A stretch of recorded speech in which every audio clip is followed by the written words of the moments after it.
ሰላም ጤና ይስጥልን የተወደዳችሁና የተከበራችሁ የሚዲያችን ቤተሰቦች በያላችሁበት የበዛ ሰላምታችን ወደ እናንተ ይድረሳል። ከተለያዩ ወደ ግንባሮች ያገኘናቸውን መረጃዎች በቅደም ተከተል ወደ እናንተም የምናደርስ ይሆናል።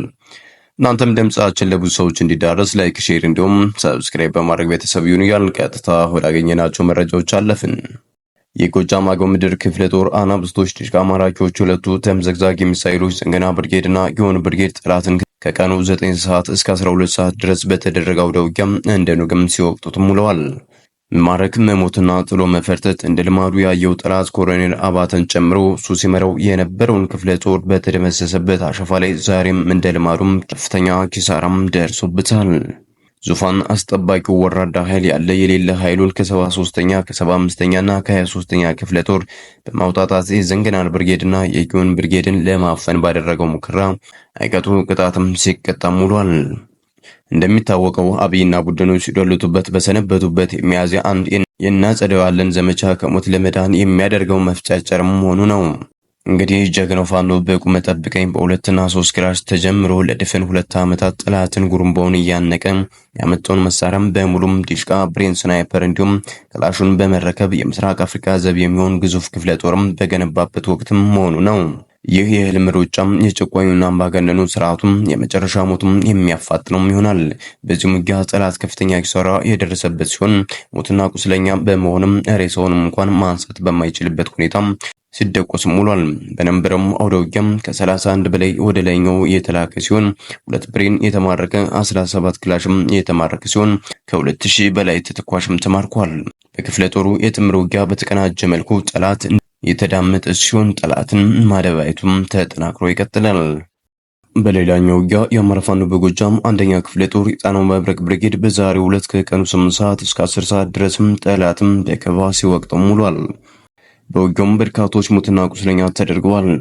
ጠላት የደረሰበት ምት መቋቋም አቅቶት ከመኮር ከፍተኛ ቁጥር ተጨማሪ ኃይል ለማምጣት እስኪገደድ ድረስ ከባድ ውጊያም የተደረገ ሲሆን አስከሬና ቁስለኞችን ለማንሳትና ሞርተርና መድፍም ጭምርም ተጠቅሞም ነበር። ጠላት በደረሰበት ኪሳራም መቋቋም ስላልቻለ ከመኮር ከፍተኛ ቁጥር ያለውን ጦር በማምጣት አስከሬና ቁስለኞችንም ለማንሳትም በሞርተርና በመድፍ ሲደበድም የዋለ ሲሆን በመጣበት እግሩም ተመልሶ መኮርም እንዲገባም ተደርጓል። 23ኛ ቀኑን በያዘው ዘመቻ አንድነት በጎንደር ግንባር ለተከታታይ 4 ቀናት ውጊያም ሲደረግባቸው የነበሩ የቋራ አካባቢዎች ጠላትን በመደምሰስ ከተሞችንም መልሶም መቆጣጠርም ተችሏል። ከፓዊና ሱዳን ጠረፋማ ቀጠናዎች በመነቃቃት የቋራ ቁልፍ የፋኖ ይዞታዎችን ለመውረር ከፍተኛ ቁጥር የነበረው የጠላት ብርሃኑ ጁላ ጦር ለተከታታይ 4 ቀናት አባይ ዳር፣ ሰላማርጊና አዲስ ዓለም የአማራ ፋኖ አንድነት በጎንደር ሰራዊት ባደረሰበት ምትም ክፉኛ የተበሳጨው ወራሪ ከ9 በላይ ንጹሃንም ረሽኗል። ከ45 በላይ የአርሶ አደር የቁም እንስሳትም አርዶም በልቷል። በተመሳሳይ ቤቶችንም አቃጥሏል። ከ4 በላይ ሞተር ሳይክሎችንም ማቃጠልም ተሰምቷል። በንብረት ላይ ተጨማሪ ውድመቶችንም አስከትሎም ወጥቷል። ሆኖም ዛሬ በዘመቻ አንድነት 23ኛ ቀኑን ቀዝቀዝ በተባለ ቦታ ስቦ በመምታቱ ወታደራዊ ስትሬት ጠላት ክፉኛም ተደቁሷል። ቁጥሩ ለጊዜው በውል ያልተረጋገጠ ጠላት ሞትና ቁስለኛም ሆኗል። በሰፊው በረሃና ጠረፋማ በረሃ እየተደረገ የሚገኘው አውደ ውጊያ ወራሪውን በማጽዳት አባይ ዶር፣ ሰላማርጊና አዲስ ዓለም መለስተኛ ከተሞችን የአማራ ፋኖ አንድነት በጎንደር የመይሰው ካሳ 2ኛ ኮር የአድዋ ክፍለ ጦር ነብሮ ብርጌድና የአጣናው ዋሴ ክፍለ ጦር ቀጠናውንም ተቆጣጥረዋል። ህወሓት ለአዲሱ ጊዜያዊ አስተዳደር ፕሬዝዳንት አቀባበል አደረገ። ህወሓት ተቋማዊ ነጻነቱን አስከብሮ ተልዕኮውን ለመወጣት እንደ ጊዜያዊ አስተዳደር አካል በመሆን በጋራ ይሰራል ሲልም ገልጿል። የህወሓት ማዕከላዊ ኮሚቴ ባዘጋጀው የአቀባበል ስነ ስርዓት ላይ የህወሓት ሊቀመንበር ደብረጽዮን ገብረ ሚካኤል እንደተናገሩት መድረኩ መልካም ምኞታችንን ለመግለጽ ብቻ ሳይሆን ከፕሬዝዳንት ጀነራል ታደሰ ጋር ለመተባበር ጭምር መሆኑንም ገልጸው ጊዜያዊ አስተዳደሩ በአጭር ጊዜ ውስጥ ለማሳካት ያለን ቁርጠኝነት ለማሳየት እየተዘጋጀ ነው ብለዋል። ግልጽ ተልዕኮ ይዞ የተቋቋመው የትግራይ ጊዜያዊ አስተዳደር ተልዕኮን ከመወጣት ባለፈ በትግራይ ህዝብ ላይ ጉዳት አድርሷልም ብለዋል። ትግራይ ተልዕኮውን የሚወጣ ጊዜያዊ አስተዳደር ለመመስረት ላለፉት ወራት ትግል ሲደረግ መቆየቱንም ተናግረዋል። ዋናው ጉዳይ ጊዜያዊ አስተዳደርን ማስተካከልና ጊዜያዊ አስተዳደሩን ተልዕኮዎችን በተቻለ ፍጥነት ማሳካት ነው ብለዋል። በወረራ ላይ የሚገኘው ህዝባችንና ሉዓላዊነታችን ነፃ ለማውጣት የተፈናቀሉና እየተፈናቀሉ ወገኖቻችን ወደ ቤታቸው ለመመለስና የትግራይ ተወላጆችን ወደ ተመረጠ መደበኛ አስተዳደር የሚገቡበትን ሁኔታ በማመቻቸት የሰላም፣ የጸጥታ፣ የማገገሚያና የመልሶ ግንባታ ስራዎችንም በማከናወን በጋራ ለመስራት ዝግጁ ነው ብለዋል።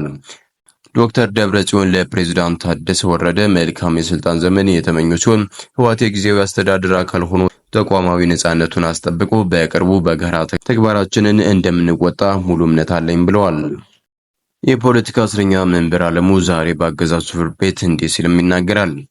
ያለ ፍትህ በአገዛዙ ከታገትን 2 ዓመት አልፎናል። የተከሰስነው ህገ መንግስታዊ ስርዓቱን በኃይል ለመናድ ተንቀሳቅሳችኋል ተብለን ነው። በሚገርም ሁኔታ ግን የዜጎች የተፋጠነ ፍትህ የማግኘት ህገ መንግስታዊ መብት በግላጭ እየተጣሰ ያለው የአገዛዙ ምልምል ካሬ አቃቢ ህግ ያለ ከልካይ ፍትህ ነፍጎን ለ2 ዓመት ታግቶን አረካ ብሎ እንደቀጠለ ነው። የአገዛዙ ካሬ አቃቢ ህጎች ምስክሮች ማምጣት ያልቻልነው በሰላም መደፍረስና መንገድ ስለሚዘጋ ነው የሚልም ይደሰኩራሉ። ለመሆኑ አገዛዙ ሰሞኑን አማራ ክልል ለሁሉም አካባቢ የተውጣጡ የብልጽግና ታማኝ አባላት ወጣትና ሴት ሊግ የድርጅቱ አባሎቹን በማደናገሪያ መሳሪያው የምክክር ኮሚሽን ባህር ዳር እያወያየው ነው በማለት አገዛዙ ልሳኔ በሚላቸው የቴሌቪዥን መስኮቶችም ነግሮናል። አረ ለመሆኑ አገዛዙ ከመቶዎች የሚቆጠሩ ታማኝ አባላቱን ለድንግርግር ኮሚሽኑ ወደ ባህር ዳር አጓጉዞ ስብሰባ ማወያየት ከቻለ በእኛ ላይ ይመሰክራሉ ብሎ ያሰለጠናቸውን ቀሪ 50 የኬሚሴ ሸኔ አባላትን ለምስክርነት ማቅረብ ለምን ተሳነው? አቃቤ ሕግ ይህንን ቀልድ የሚቀልደው ፍትህ እየቀበረ ያለው ችሎቱም ጭምር እየመራ ያለው በዳኞቹ ይሁንታ ነው። ስለሆነም ችሎቱ አቃቤ ሕግን ሊለው ይገባል። ገለልተኛ ሆኖ የዳኘን እሱ የማይሆን ከሆነ ግን ዳኛውም ዝንጀሮ መፋረጁ ገደል ከምን ላይ ተቀምጦ ይነገራል በለል የሚለው የፋሲል ደሞዝ ዘፈን ጋብዘናችኋል። ከናካቴው ፍርድ ቤትም የምንቀር መሆናችንም ልንገልጽም እንገደዳለን ብለዋል። ሰላም የተወደዳችሁና የተከበራችሁ የሚዲያችን ቤተሰቦች ለሰዓቱ የነበሩ መረጃዎች እነዚህን ይመስሉ ነበር።